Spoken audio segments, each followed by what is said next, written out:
My video be and I make us say MPP ba near bed toilet. On be higher 1 year sees your man na NDC4 o ma be kuno. Already dubiano so woman a benya home for so. Oila President Akufo Addo hunu ye woman ende omudi di home. Kumasi International Airport no na nado esi ye no. Ene woman na omo anya ho se omo ebeye airport city. Ya kese woman na ebedi di ho. Obi abemma me edisen reply say mema evidence na MPP useless. Na nado so wanya hwe anything serious for the country. You see, medical can say sebi Oma Ghana woman. You were nipa ahuro mienu ene womu. You were nyansafo ene wo sebi nkwasiafo. Ene ye wo anyansafo no wo munim se na nado ebeye nneema mebre ebo Ghana man. Ena sebi wo mo amoye mmoa no a womu enwune se nipa no womu na se na nado anya hwe na sebi se wo hwe Ghana ni monyam kra ena atofom ebia ne se mahama krom wono an tribe yese womu adwane akotena odisan Ivory Coast matu se esi bikura ba ochimemu ama na otumfo ochimemu no waji bese aduasa na sani pa na woka se me mfa evidence mra no se me ka de ne akura nam se wo ya abo nti no wonti ase sebi se wiyi kotale kwan na wo de breki ekofa so a sa breki no onhunu emfaso a sa kotale no ye ma no ena breki wo ne ko hospital ne ko gina ho a sa hospital na yesie no yesie mu kama no ya gi ayaresa no won ka nipa huntin wo hunu emfaso a hospital no ewa ema ayaresa ena breki se nipa ebodom pim se free SHS na nado edin kora no ko school na o mo aduani di free o mo ntade o krokro wonum na wonum adisua ekosoro ema the whole world se Ghana for ko akansie bia no ma the first sa breche no wohunu wo mo a enam so ya aboa won kan nipa hunu ntino wonim se eno ye evidence akwan papa na nado sa tamwa se mahama no mo so no wo se wo mayi Ghana kwa nyina na nado baya obeyi kwan papa no emrechie no ehunu se eyi kwan emre bi na mahama ne nkrofo ekoye wode sen campaign wo se kintampo ekwan ya na nado no mo eguso a omu yiye no wo mo sadam ne nka sukutare wo mo tai ko papa wo mo se na nado na be papa wo mo tais no enam so mo nwuni se nipa ninti no bibia sia no amade kwahye wode san obi a woye innocent na Ghana for me bom kokko mo hwe se mahama wo chichide nkrofo no eye Kwame Nkrumah style emre bi ba no obahunu se won be seji te se assassination attempt to say nkrofo be penaku no na henfo na baba kwachi wo mo na kese okọ opponent nfo no ho a wo me MPP for mo mo fansa ho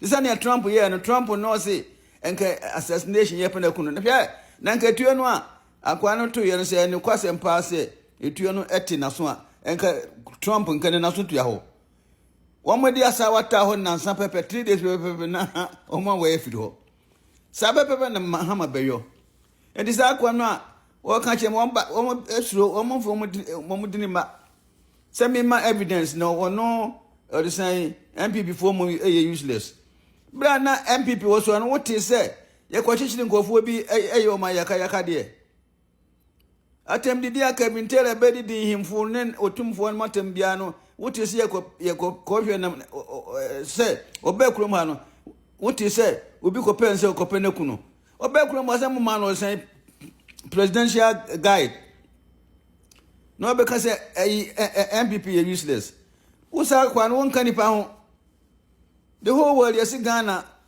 yani aye IQ no ye very low no Ghana ka ho na de ntie ka ho no sen ene se munim nyansa nka monkoto aba emma mahama obese omano ya wono agina ho agitum mu se wase omano na nanado mfixi na nanado ko fixi wie ya mo san agisafo ano e de akoma no amenne mo hwe amamu a wobu galam se ese omano wontimi hunu eho asem nka wo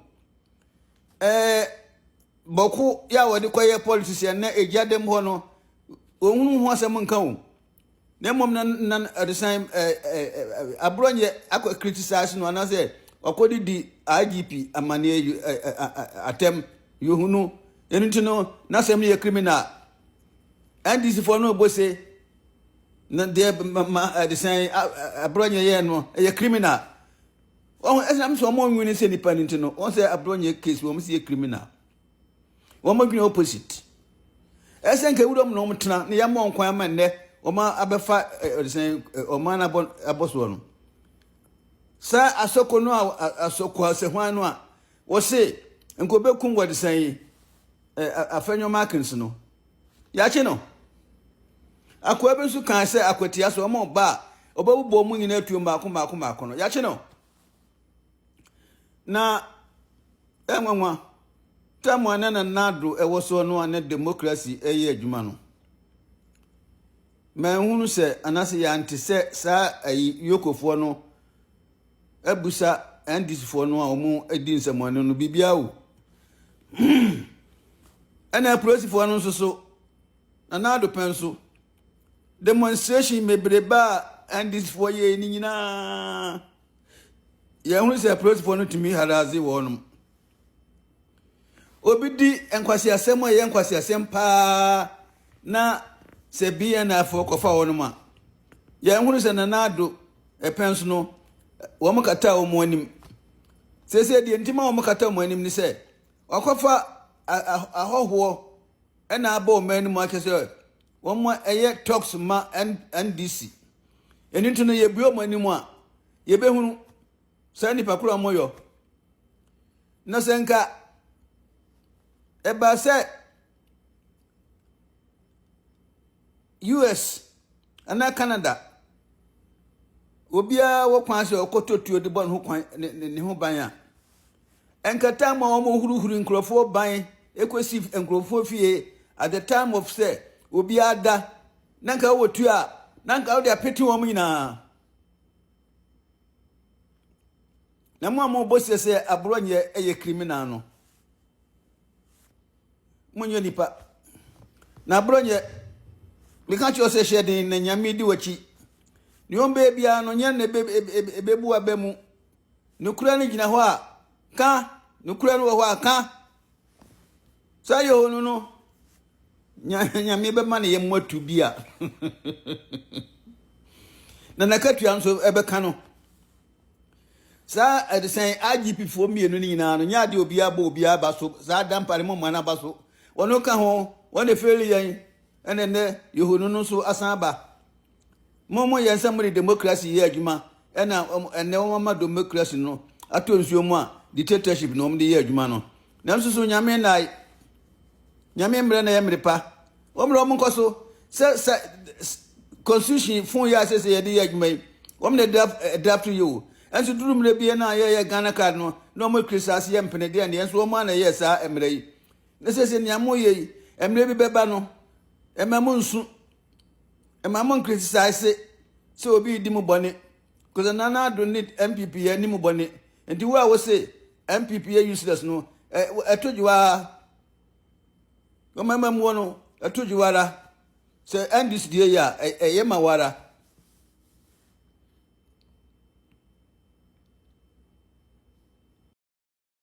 President Mahama, in fact, you are the most clueless and incompetent president this country has ever witnessed.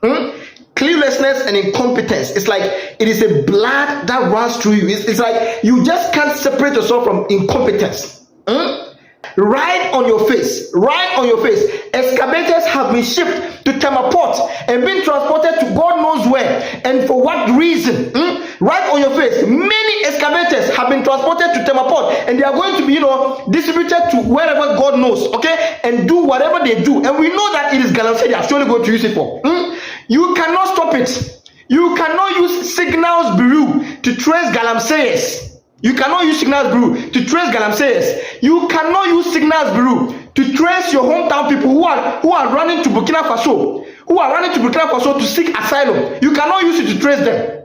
And you are going to use it to trace what? Those of us who are expressing our opinion. Are you a serious president? I mean, what have we done to deserve this case?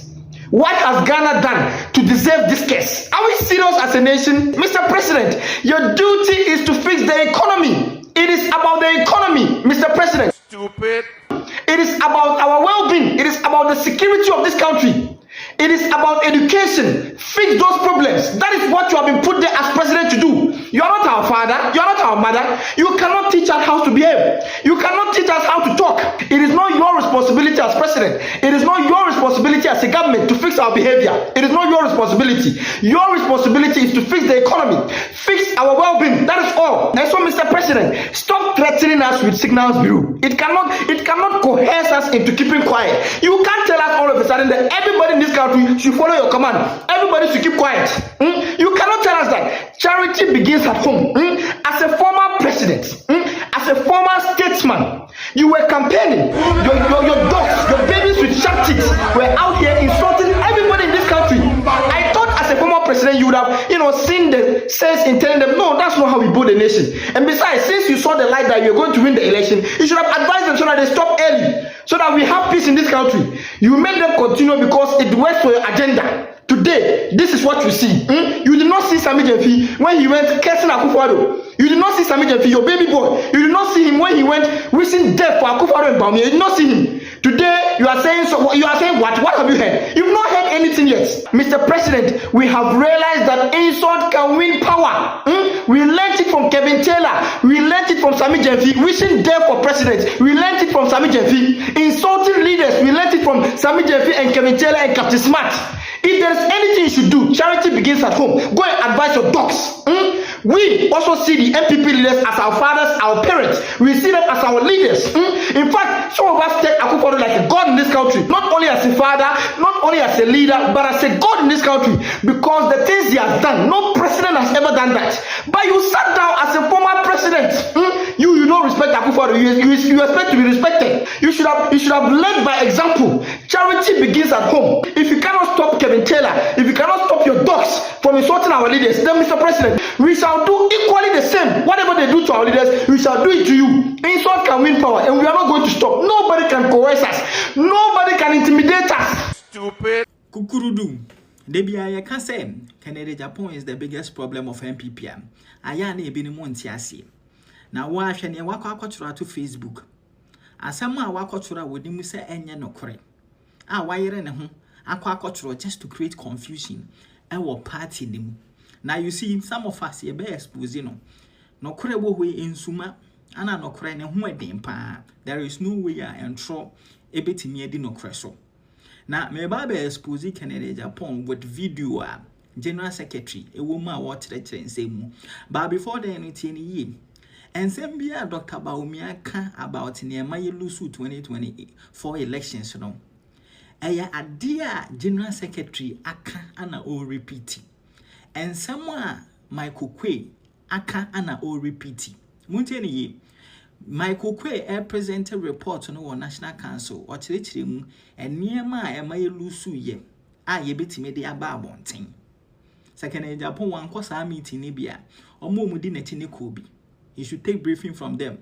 Sounds when a General Secretary omoye thank you tour across the country. Nakene Japan uti ye mubi. General Secretary explaining nientia yemfa report on emba abonten. But ebi wo honoma ye betimi aka afa ne e maye lusu ye ho.